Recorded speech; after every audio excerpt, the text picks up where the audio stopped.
Hey, let's go to a question on family, Jim. This is from Josh Herndon.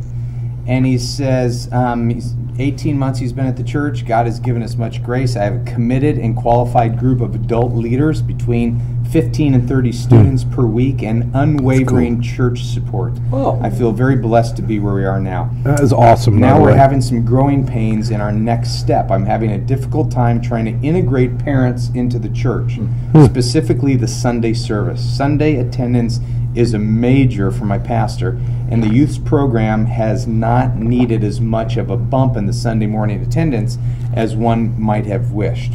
What are some strategic things I can do to encourage them that Sunday morning is the next step for spiritual growth for their entire family? That's a great question. By the way, he's at a great church. That sounds neat. Plus, one of the things, and you guys probably talk about this, but he might think he has a small church, but the average size youth group in America is 12. Yeah. So he's got a larger youth group than he thinks. Yeah. Quite possibly. I actually think Sunday morning is a big deal. And the reason I think Sunday morning is a big deal is because it's kind of the discipleship part to it. I understand why people don't come on Sundays. We live pretty near the beach, and I kind of go walk at the beach, and they're sitting there having coffee and enjoying life and whatnot. But plus, your pastor's boring. No, you used to work with our pastor. Oh, who is it? He's great, Ken Ba. Oh, I thought you were going to Calvary Chapel these days. What in the world?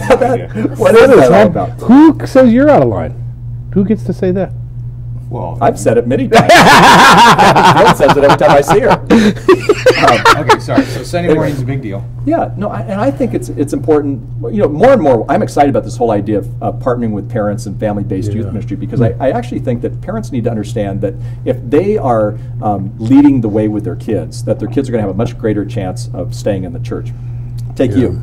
Jim and Marge Fields went to the church, and so there was about an 80% greater chance that you would have stayed in the church than where my mom and dad didn't. Yeah.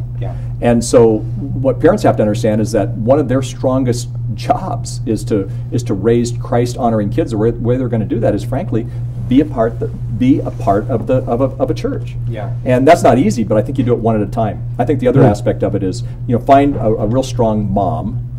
You guys had that at Saddleback. Find a real strong mom who can actually kind of help some of the other moms and dads, show up. And it's not just the youth worker thing doing it, but some of those co-leaders that he has. When you say do it one at a time, what do you mean by that? Well, I just say a lot of times we get all disappointed if we have 15, 20 kids and all their parents aren't coming. You kind of pick them off one at a time.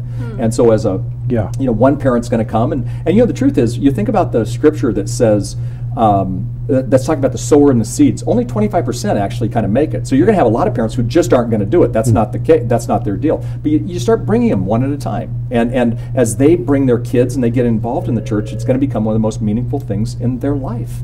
And their kids will then stay in the church. Yeah. And it not only from youth ministry, but I think it has to be talked a lot about from the pulpit as well. And so sometimes a youth worker can influence the pulpit. One of the other things about youth ministry that amazes me is that if you look just at, like, in the 80s, and I realize you were just a mere child in the 80s, and Jan, of course, wasn't born, and I have no idea what Matt was. He was sperm cell. Something. Can you say sperm? I don't know. Okay. But anyway, in the 80s, there wasn't much with short-term mission. In fact, I remember in 1981 giving the first talk at a youth specialties conference on mission, and half the time I had to explain to people what a short-term mission was and why, and whatever. Well, it actually changed because of youth ministry. So I think a youth worker, like I remember his last name was Herndon, but I don't remember his first name. Josh Hernia.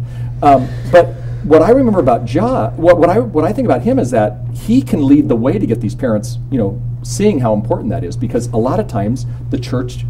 Worship is the same way in many ways. The church oftentimes is led by what goes on in youth ministry. Did I answer that, or would I just go all around? No, I think that's great. You gave a lot of stuff, and